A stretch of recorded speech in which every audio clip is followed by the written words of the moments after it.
Hi, this might be crazy, but let's see how it goes.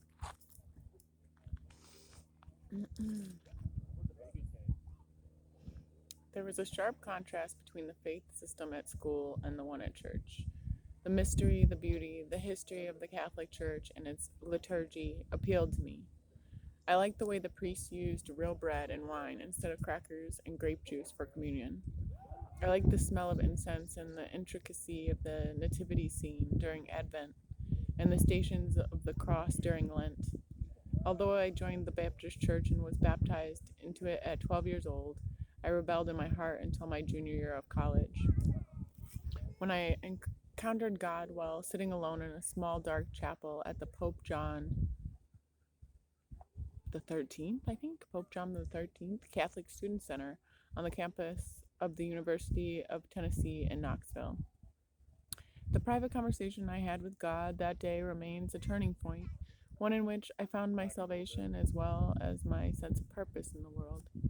Like Dolly, I rejected most of what I grew up experiencing in my local church and school and found my own personal path to God, with help from so many godly people over the years.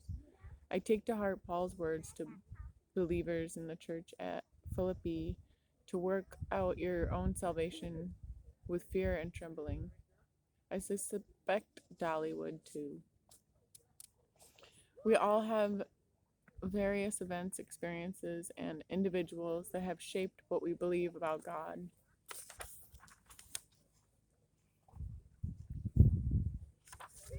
And how or if we live out our faith.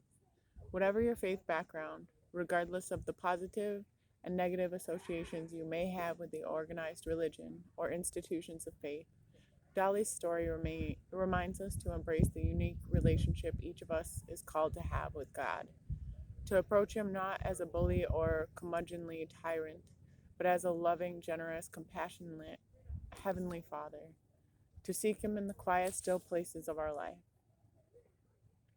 Dreaming is free.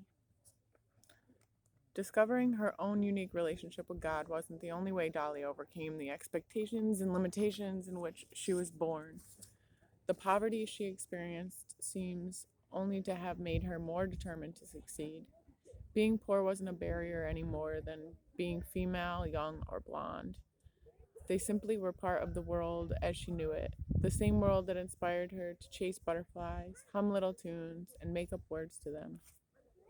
Dolly knew she had something to give. She knew she didn't want to be contained by the mountains, living the life she witnessed growing up there. At the same time, she knew the Smoky Mountains and being country folk were part of her, foundations shaping who she would become. Dolly writes, "Being poor is something I am neither proud nor ashamed of.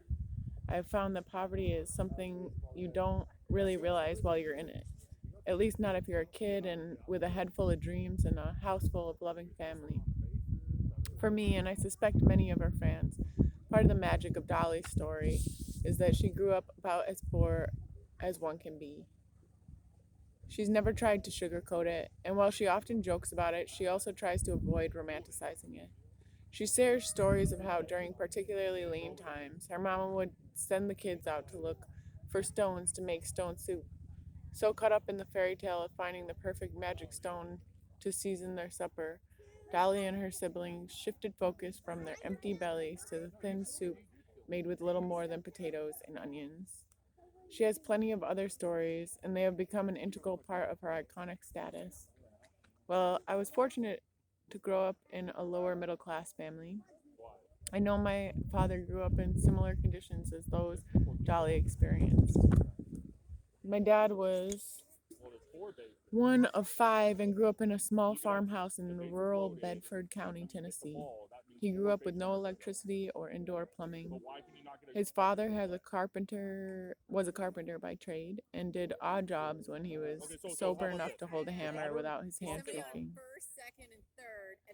His mother sewed and did leather work for the burgeoning walking horse industry there in Shelbyville.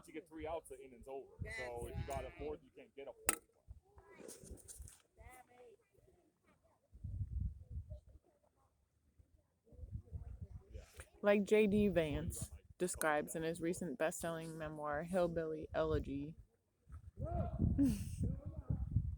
My upbringing could have led me to a very different, dark, dead end.